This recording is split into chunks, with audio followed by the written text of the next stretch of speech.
Everyone. The Tories have released their list of shadow cabinet members. And a shadow cabinet is just, if you have an immigration minister, you'd have a shadow minister to say, if we were in charge, we'd do it like this. And, you know, they do press releases, all of that other stuff. But the best way to hold another government or another party accountable is the court of public pressure. And Mr. Scheer has steadfastly refused to use that at all, really. Not well, anyway. Mainly because he doesn't take another position on things. He takes pretty much a similar position on things. I'm sure that Justin Trudeau would have appointed Alexev the deputy leader too. Okay, here's the article. As the Conservative Party continues to face internal turmoil over whether Andrew Scheer should stay on as leader, the party released its list of critics ahead of the new parliament on Friday. Many Conservatives who were re-elected last month will return to the critic roles they held in previous shadow cabinet at the end of the last parliament. However, one former Harper-era cabinet minister says he rejected an offer to serve as critic because of the concerns with Scheer's leadership. And we'll get to that in just a minute. Here is Global News, and this is yesterday at 10:19 a.m., 2 days ago, November 28th.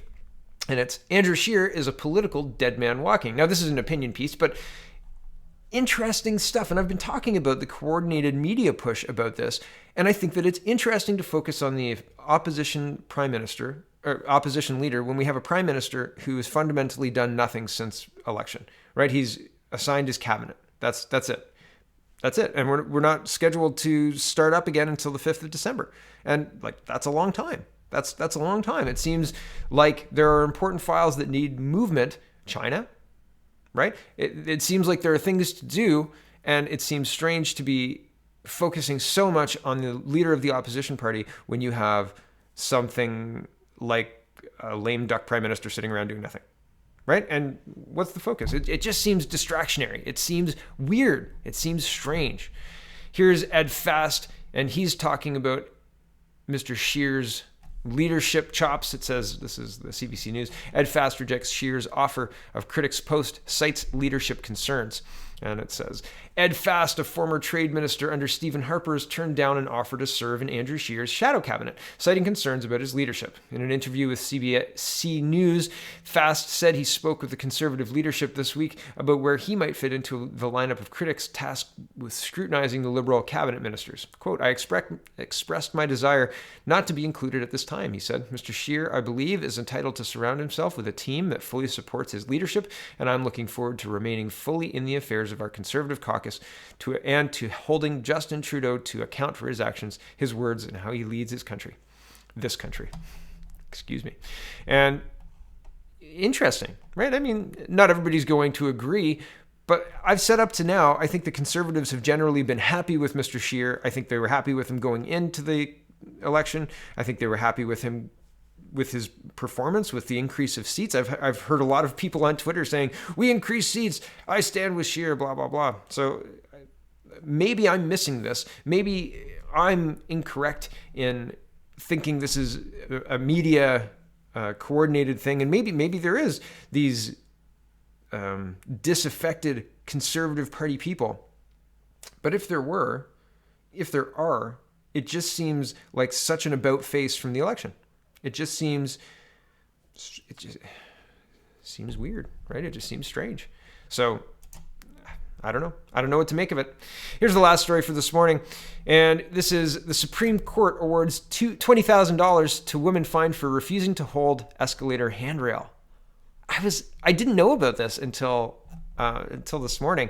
And well, not just this morning. I had heard kind of whispers about this and the joke Supreme Court case, and the joke court case is still pending.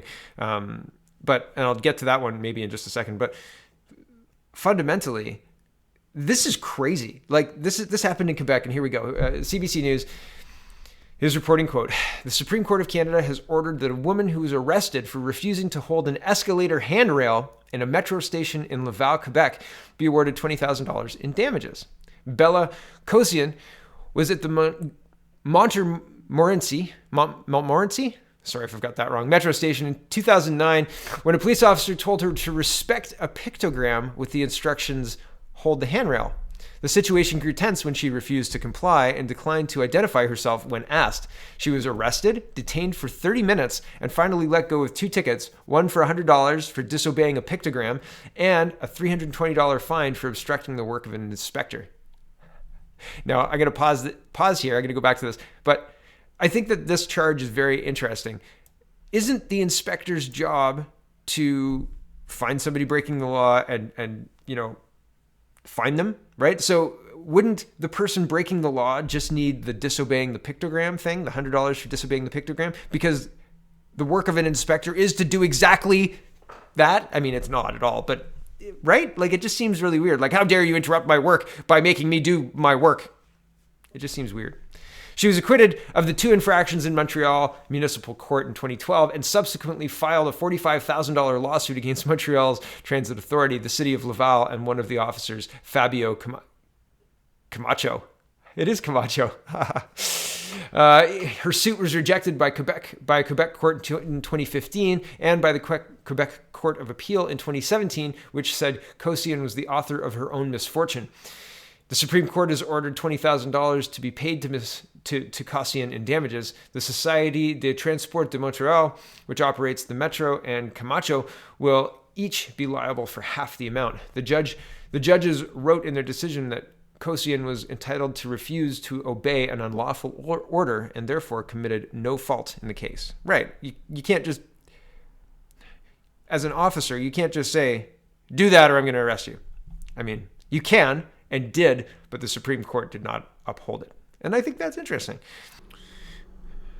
Here is the joke that I was referring to earlier. I was trying to find the actual Twitter thing. I just found this. This is the tweet I read yesterday, and I don't know why I didn't put it in my list. I should have, but I didn't, so I can't find his Twitter thread. But this is his announcement after losing a court case. Here we go. Quote, been reading online that I lost my court case, which isn't 100% true. In 2016, the Quebec Human Rights Commission ordered me to pay a $42,000 fine because of a joke I told on stage about a local celebrity who happened to be a disabled child, $7,000 to the mother and $35,000 to the child. I refused to pay and went to the appellate court. The appellate court, I think that's what that appellate, yeah. Court of Quebec reversed the $7,000 fine, which is a good thing. It means in Canada, if someone makes fun of you, your family doesn't deserve financial compensation. Here's the shit part about Canada, well, mostly Quebec. The Quebec government is still ordering me to pay $35,000 because of a joke. I am, once again, refusing to pay. We're going to take this to the Supreme Court. Comedy is not a crime. In a free country, it shouldn't be up to a judge to decide what constitutes a joke on stage. The people in attendance laughing already answered that question. I'm telling you right now, I would rather go to prison than pay even 1/10 of this stupid fine. And yeah, I mean, we've got a situation, and this goes back to the beginning of my last video where I was talking about Angela Merkel and her free speech and what's the difference between free speech and extreme speech. And the difference is, well, extreme speech is defined by people that you least want to be defining it. And in this case, it's a judge sitting on a bench and not a room full of people in a comedy situation, right? I mean, like, context matters. It does. And I hope he doesn't have to pay $35,000 fine. And I think that he'd probably go to, and he said this, he'd rather go to jail than pay the stupid fine. And well, I hope he doesn't have to spend time in jail, because in a free country, that's true. Comedy isn't a crime. Neither is refusing to hold a handrail. Neither is refusing to identify yourself when just for arbitrarily, for an officer who seems to be power tripping, right? It just, man, is this the part where the whole society goes around the corner? Like, is this the part where we see, that's the point where we stopped recognizing the country we used to know, and it became this new thing? Like, it really feels like there's a very discernible difference between now and 4 or 5 years ago.